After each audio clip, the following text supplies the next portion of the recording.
Ahí va. Las preguntas que querrías hacer. Las respuestas que necesitas escuchar. Ahora llega la entrevista en el Círculo Rojo por Fernando Rosso.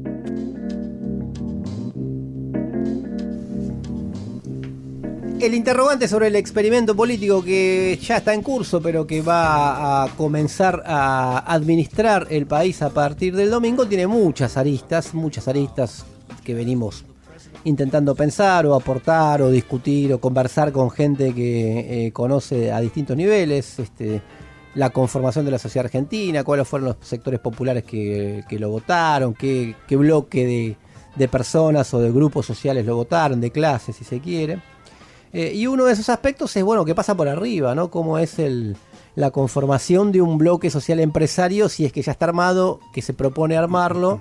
Porque bueno, obviamente todo bloque de poder tiene que tener un componente en ese sector, porque si no está en el aire, en cierta medida, ¿no?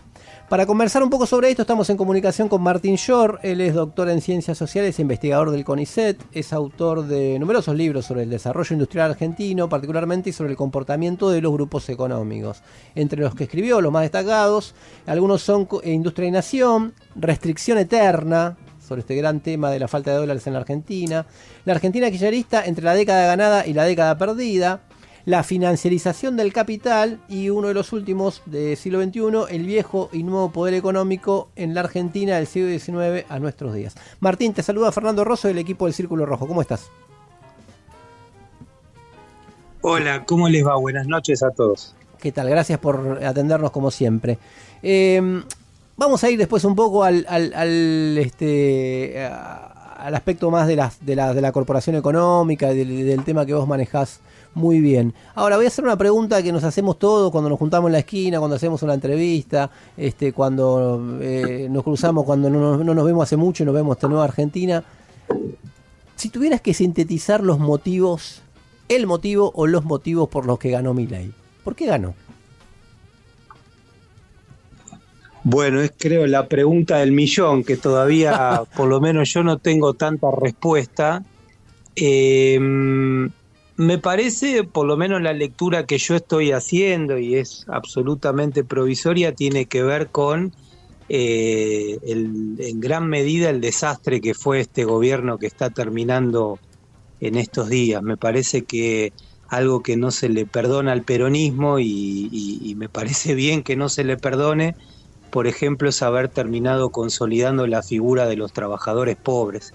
Y en ese marco me parece que hay todo un tema ligado a, sobre todo sectores, los más pibes, digamos, los famosos sub-30, que ven claramente cómo el modelo que tenía el kirchnerismo o el peronismo para ofrecerle a la sociedad, que después podemos discutir si es muy distinto desde el punto de vista del rumbo estratégico a lo que ofrece Milei, era un modelo que los incluía. Me parece que por lo menos desde el punto de vista más económico, que es de donde yo más miro las cosas, sí, está muy claro que eso no era así. Entonces creo que hay ahí mucho más un voto castigo, por decirlo, que un voto estratégico, pero bueno, lamentablemente ahora el escenario abre una perspectiva mucho más compleja y bueno, habrá que ir viendo cómo se desenvuelven los acontecimientos.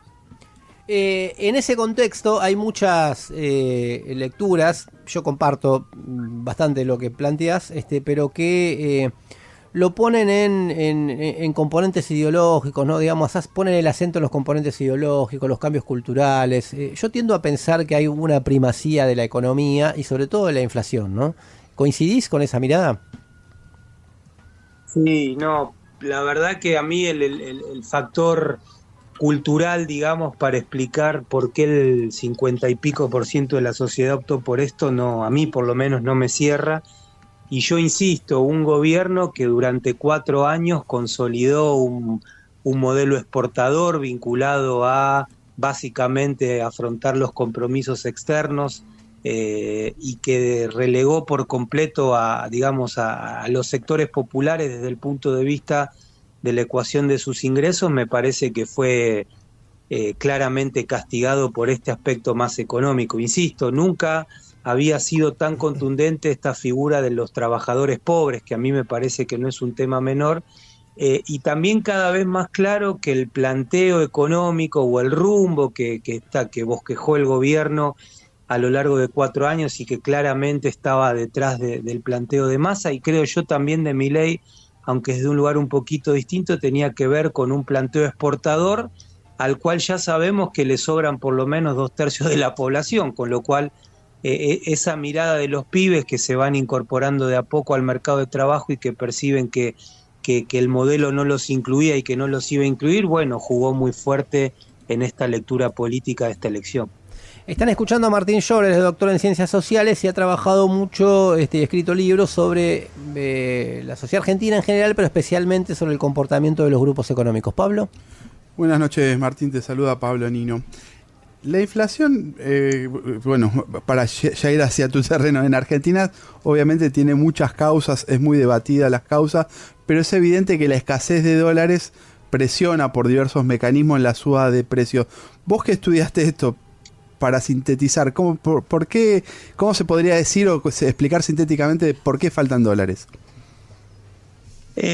Bueno, faltan dólares por lo que se jerarquizó, que básicamente tuvo que ver con pagar la deuda, financiar fuga de capitales con dólares baratos, dicho sea de paso, y permitirle a un puñado de grandes empresas que cancelaran deudas con el exterior, que en buena medida eran autopréstamos. Ahora, en la mirada de la inflación, que coincido con tu planteo, Pablo, de la falta de divisas, también es verdad, y yo creo que hay que incorporar que, sobre todo en el último año, el gobierno soltó bastante la mano desde el punto de vista de los controles sobre los grandes formadores de precios. Entonces, eso me parece que no es un tema menor, con lo cual te diría que la inflación desde el punto de vista explicativo, creo yo, tiene esta doble mirada, una a la que vos aportás, que coincido que tiene que ver con la falta de dólares, y otra que no es menor, que tiene que ver con,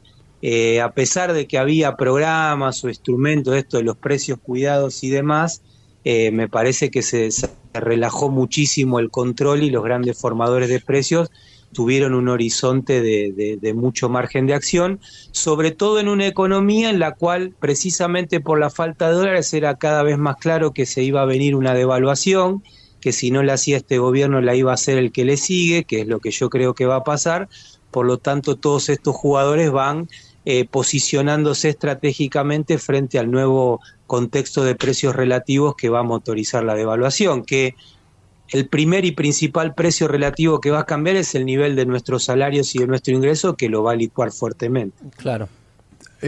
Vos también estudiás la fuga de capitales, entre varias otras cosas, y si uno ve como los datos del Banco Central y las propias medidas, ¿no? El cepo cambiario, etcétera, como que está contenida la fuga, lo que típicamente se le llama fuga. Algo mencionaste recién, pero ¿qué características adquirió la fuga durante el gobierno que está terminando?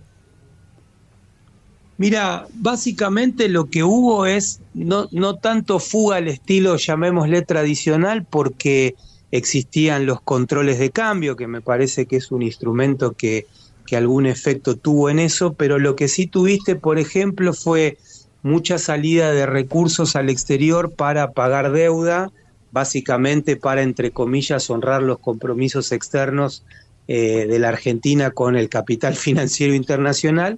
Y el otro elemento muy importante es que el gobierno le concedió a un puñado de grandes empresas, la mayoría fuertemente exportadoras y altamente transnacionalizadas, dólares muy baratos al valor oficial, digamos, para cancelar créditos con el exterior, fundamentalmente autopréstamos, con lo cual ahí tenés por esa vía una suerte de fuga de divisas o fuga de capitales encubierta. Pero te diría, en esencia, la salida de recursos tuvo que ver fundamentalmente con este doble combo, comillas, ¿no? Honrar los compromisos con el capital financiero internacional y dólares baratos para el poder económico para cancelar autopréstamos en buena medida con el exterior. Están escuchando a Martín Llores, es doctor en Ciencias Sociales, autor de varios trabajos e investigador sobre el comportamiento especialmente de los grupos empresarios, de los grupos económicos. Martín, ¿cómo estás viendo precisamente eso, el posicionamiento, los primeros posicionamientos de los grupos empresarios ante este nuevo experimento político? Mira, yo creo que hay mucha preocupación, por decírtelo. ¿En qué sentido? Ajá. Me parece que el rumbo elegido tiene que ver con consolidar a la Argentina como una plataforma exportadora de producciones primarias. Esto es el modelo más anclado en el gran capital transnacionalizado, que es extranjero pero que también es nacional, y los recursos externos que generen esas exportaciones básicamente para pagar deuda. O sea, desde el punto de vista del programa orgánico o estratégico, es un proyecto al que le cierra el conjunto de la clase dominante en términos de que se articulan los intereses de los grandes exportadores y del capital financiero internacional. Ahora, dicho esto, ¿dónde veo yo que hay cierta preocupación? En que no cierra desde el punto de vista de la ecuación económico-social. Si hay algo, creo yo, que está claro en los planteos que se han escuchado y que se están discutiendo en boca de los llamados o los autopercibidos libertarios o Juntos por el Cambio, es consolidar a la Argentina como una plataforma exportadora de aquello en lo que supuestamente somos eficientes, que son ventajas comparativas, producciones primarias, pero eso es relegar al infraconsumo a una parte muy grande de la sociedad, con lo cual me parece que es un planteo muy interesante desde el punto de vista de articular intereses de la clase dominante, pero que tiene muchas dudas respecto de su concreción en términos de la impugnación social y política que pueda tener, llamémosle, en la calle o en la conflictividad social. Y creo que los tipos más lúcidos del establishment esto lo perciben y lo ven como un problema, y no casualmente me parece están estos coqueteos que son bastante patéticos, digamos, de Milei y toda su fuerza con ciertos sectores del peronismo, bueno, con la burocracia sindical en la CGT, como buscar de encontrar algún anclaje en alguna expresión de los sectores populares, pero me parece que la gran debilidad tiene que ver justamente con la implicancia social que puede tener este tipo de modelo en su concreción, ¿no? Sí, por eso insisto que... Sí, perdón. No, dale.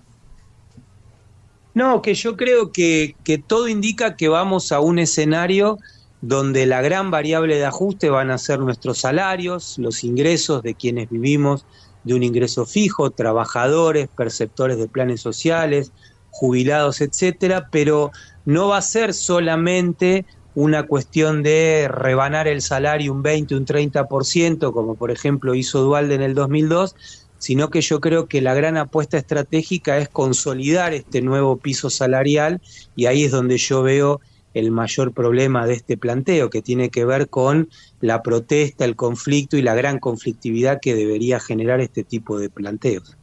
Lo que me surgía mientras te escuchaba es si vamos a la historia argentina, ¿no?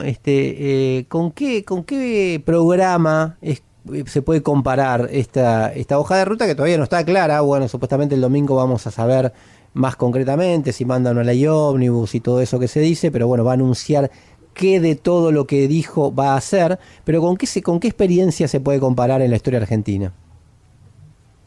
Mira, creo que lo más comparable es lo que dijo el propio Milei en su honestidad brutal, con el siglo XIX, digamos, ¿no? En este sentido de articular una alianza entre el gran capital exportador y el capital financiero. El problema, que es lo que estos sectores no dicen, es que la sociedad argentina del siglo XIX, además de que era muchísimo menos gente, no cerraba desde ningún punto de vista en términos de la distribución del ingreso, y no casualmente tuvimos un gran trabajo represivo por parte del aparato estatal para reprimir distintas expresiones de protesta popular. Yo creo que es mi mirada, ¿no?, a un escenario de esas características, y sobre todo, ¿por qué lo leo yo de esta manera? Porque no se parece tanto a los 90, al menemismo, aunque venga mucho personal a gestionar el Estado, porque las llamadas joyas de la abuela no existen, salvo YPF no tenés mucho por privatizar,